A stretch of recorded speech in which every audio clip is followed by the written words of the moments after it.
team. You don't want to be pushing them away. You want to keep them, and because they're going to influence you to get to the next, whatever it is you're trying to do. So once you can handle the first four that I listed, it goes down to the fifth one, which is solve problems that are solvable.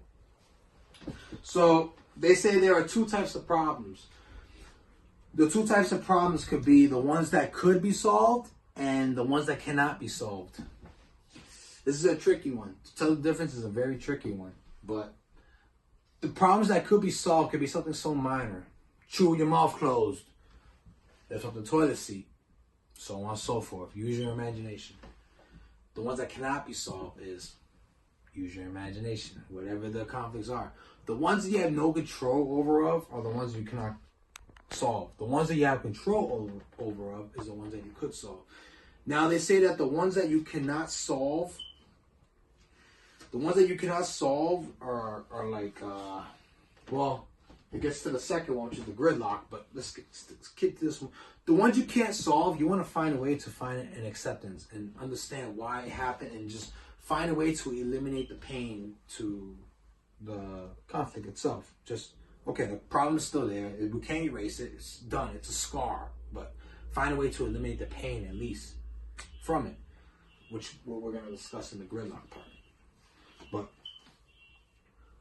solve the problems that are solvable. Make sure they, like I said, toilet seat, down, up, however they want it. Or things that, that bothers the other person. You can solve them. Solve them. Why not? Solve them. They're easy to solve. The ones you can't solve, find a way to cope with it, which is where it comes down to manage conflict and overcome gridlock. Gridlock is the one where it's you can't solve it. It happens. But you can find a way to cope with it and work with it throughout time. Doesn't mean you need to split apart. Those two need to split apart. They could still live with that, but they could find a way to calm it down and not let it eat into them. Which is the next one, which is the gridlock. So the gridlock, it occurs when one makes the other feel rejected. So it'll be something. It's just infidelity. You can't reverse infidelity. It happened. Once it happened, it happened. You can't reverse it. But infidelity. Spouse keeps saying, "Oh, you did that to me. You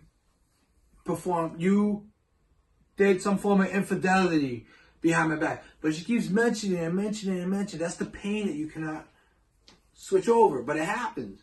It happened. So when you keep talking about it, you're going to keep eating that person alive. And the thing is, though, there's nothing else you can do about it but to just cope with it, work with it.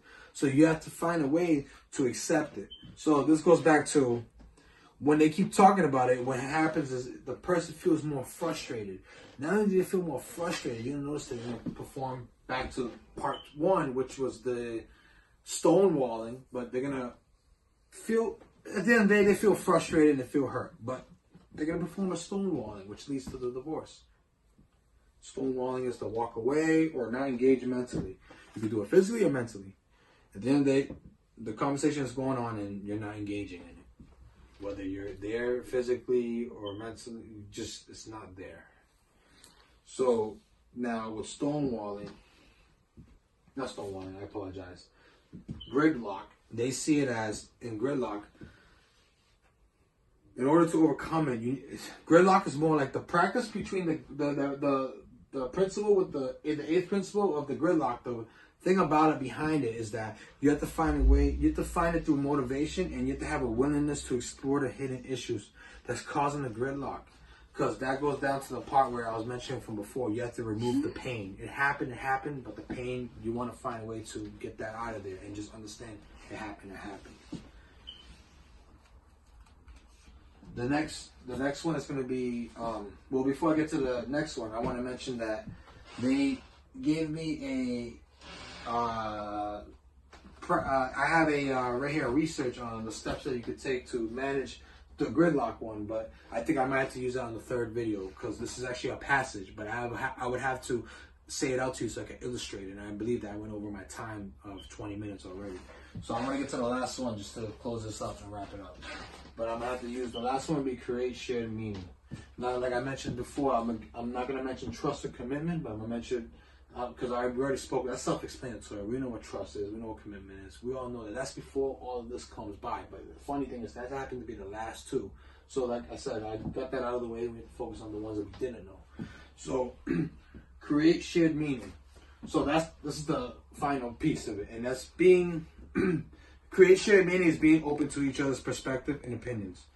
It's the part where you create inner life together.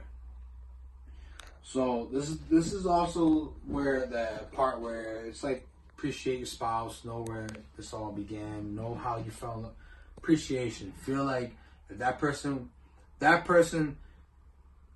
you have to show appreciation for your spouse's roles and their goals, roles and goals. But then also you want each other to understand what it means to be part of the family that you guys built, that you guys also built together. And they had this thing they mentioned in the Gottman's thing. He mentioned about the creative shared meanings. Create shared meanings. And he was mentioning about not everything is about the raising kids and having sex and things like that. Sometimes it's just having that inner connection to understand how this all happened to begin with. And that's the